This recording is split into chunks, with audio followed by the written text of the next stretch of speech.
really fast. So with this, sometimes I find I start talking and it doesn't get relayed.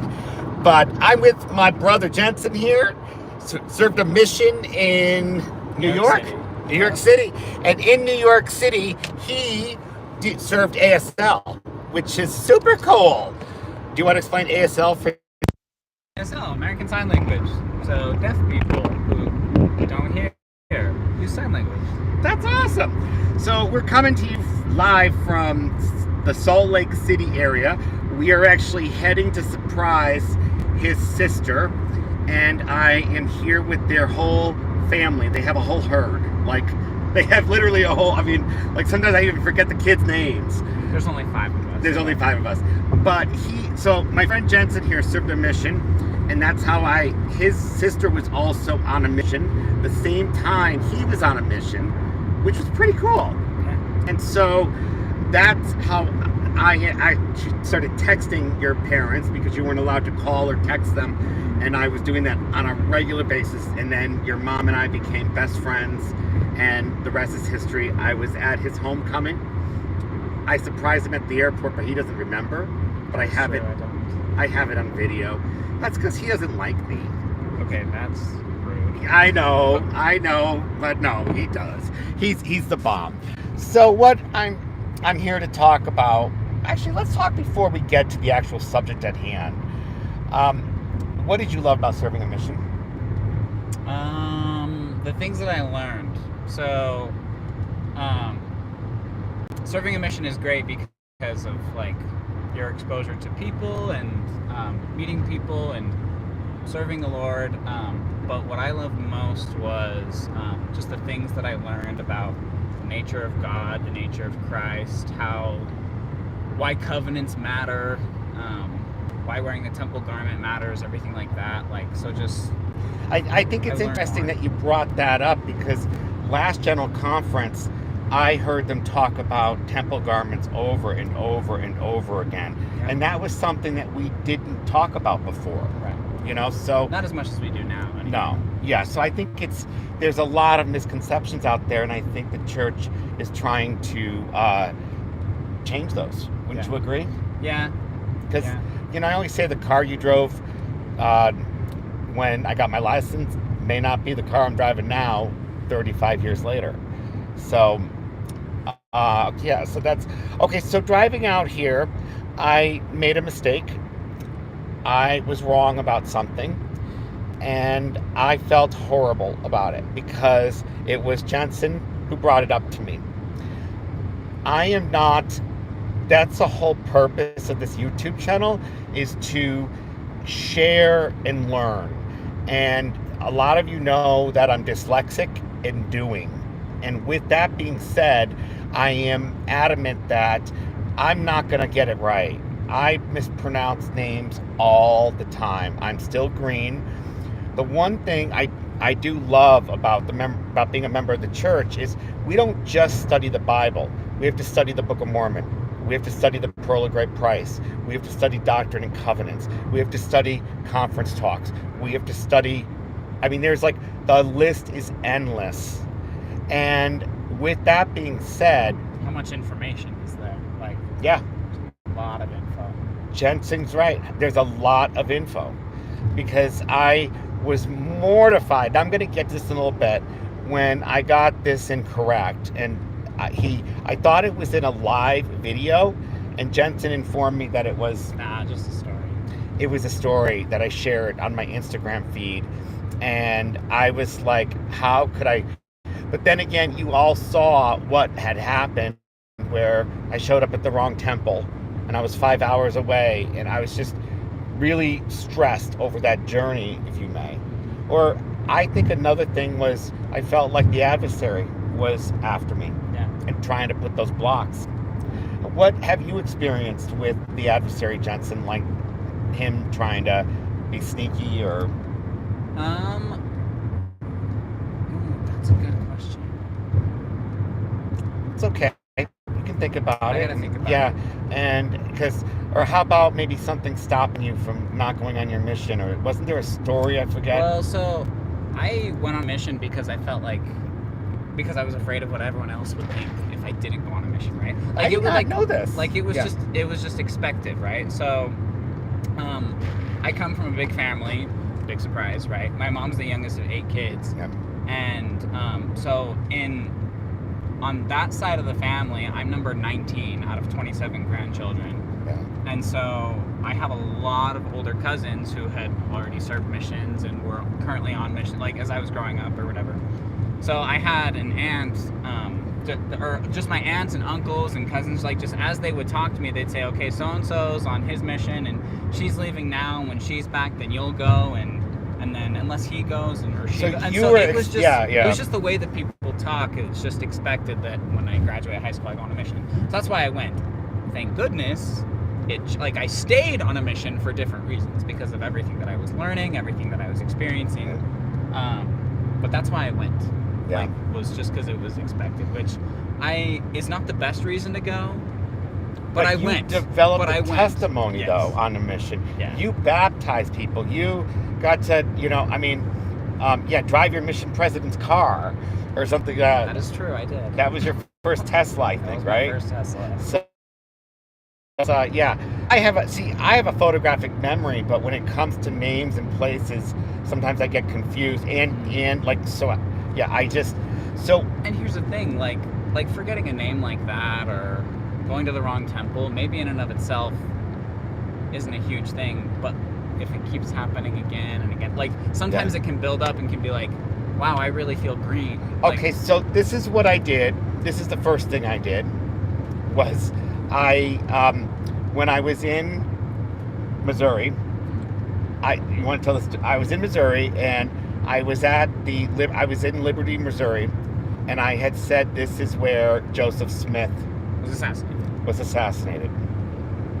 And that broke my heart because I knew because I remember being confused when I was there because I'm looking going, I remember people showing pictures of putting their finger through the bullet hole of the door or something, or showing where the bullet hole went through. And I'm going, where is that here? This doesn't look right. But I still said it, and it was in a story. But what was reminded to me was when I had the feeling, and then I'm going to get onto a second mistake that I have to own up to with all of you actually, was, but now what was I talking about before that? I went back to... Going to the wrong temple? No, I forget what I was talking about, so let's just roll with this.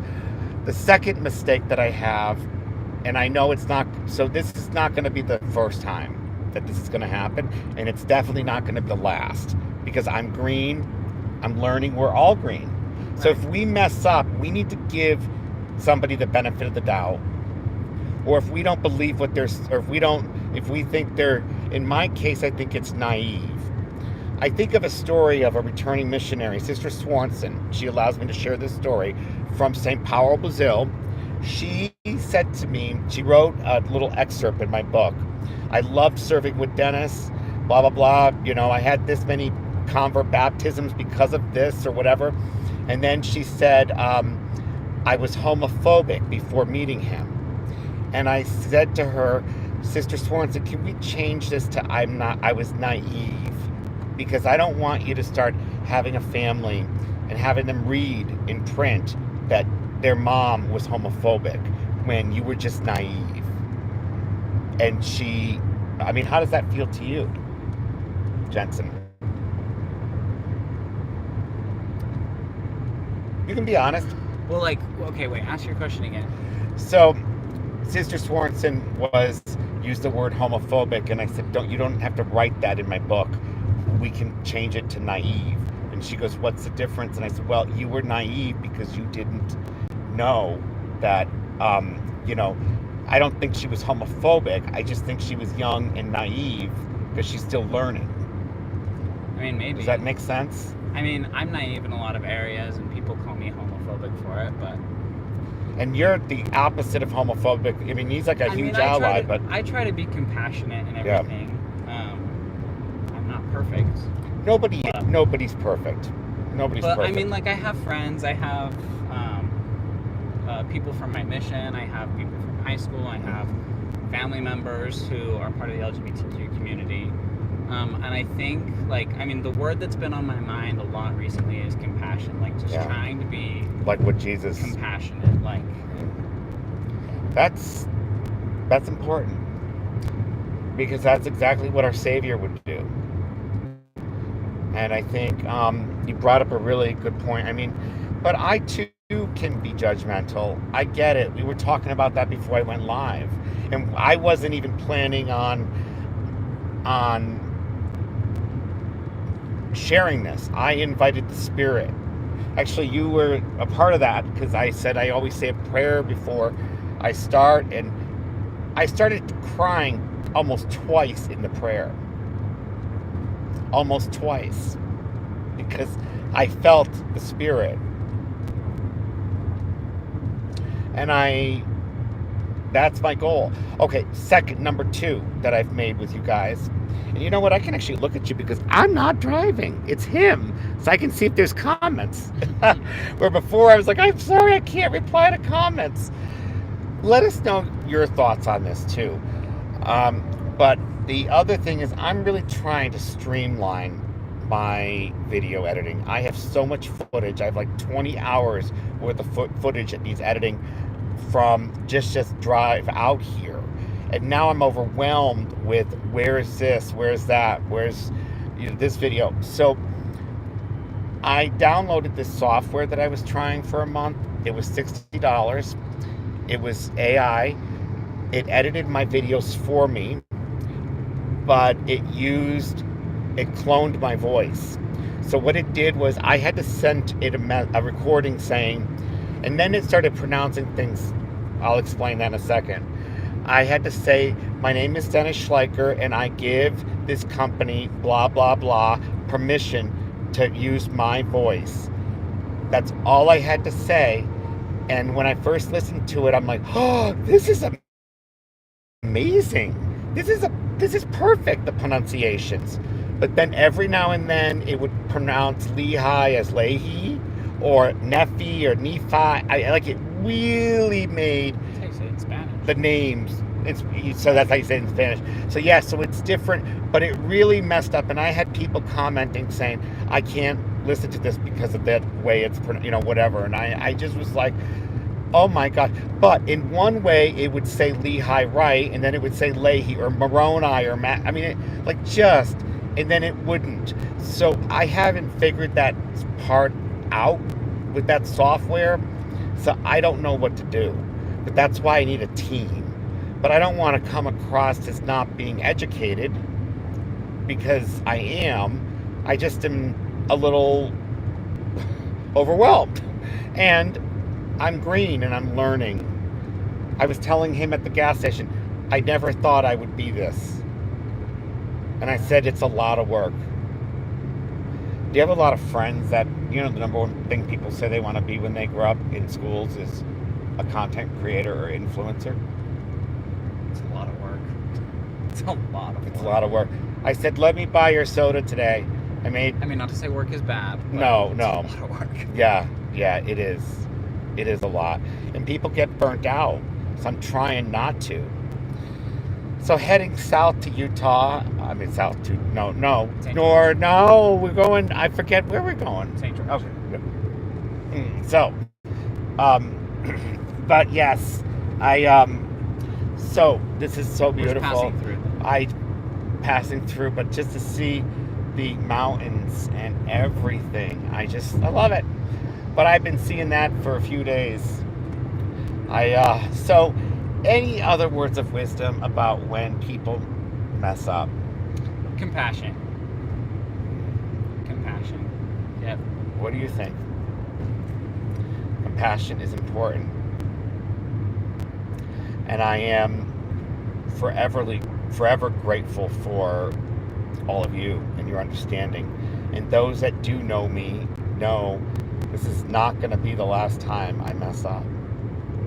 But I think it was important for me to do this video, get it out there, so that way it's said before I have a major one or something, if that makes sense. Yeah.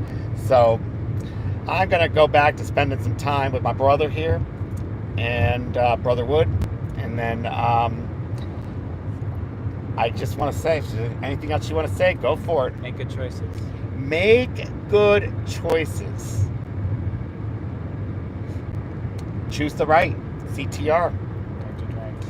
Yep. And also, it stands for choose the right. CTR. Choose to remember Him. What's your favorite Bible? What's your favorite scripture? What was on your mission plaque? Top of my head. Yep. Oh, mission plaque. I think it was Proverbs. Proverbs. Proverbs 3. 3. Okay. Proverbs 3, 5, and 6. I think. That's awesome. I don't remember what it says. Don't remember what it says. Okay, that's hey, trust in the Lord. Trust in the Lord. Yeah. So so we are just. I call these burn and turns because we're just flying through. Not going that fast. No, but we have we're dropping off a car. So we have 3 cars. There's his dad's driving a car. How many kids does he have in that car? 2. Oh, just 2? Okay, he doesn't have the whole herd. Okay, and then his mom is driving another car that we're dropping off for 30 seconds to a cousin who bought it, and then she's getting in this car, and then we'll be down to 2 cars, and then we're going to this graduation, then we have to be somewhere else, and then we're going, then they're going home, and then Holly and I are going to church, and then we're going home. So it's boom, boom, boom, boom, boom. But I'm super happy that your mom is in charge of my schedule because I have no clue where we're going and what we're doing. So that does take a weight off my shoulders. So I don't need to, I'm not in charge of my schedule. Sister Wood is. Hollywood. So yeah, that's what we're doing. See how these things go. You get on tangents and you never know. All right, everybody. Have an awesome day. I love you. And most importantly, God does. Do you have any final thoughts? Make good choices. I always go, I love you. With the I love you side, but she's driving, so I can't have him do that. Thanks, Jensen, for being on this today. Oh. I'll zoom in on your face as I end it. Oh. The other day I didn't end it, and I was like, what did I do? It was funny.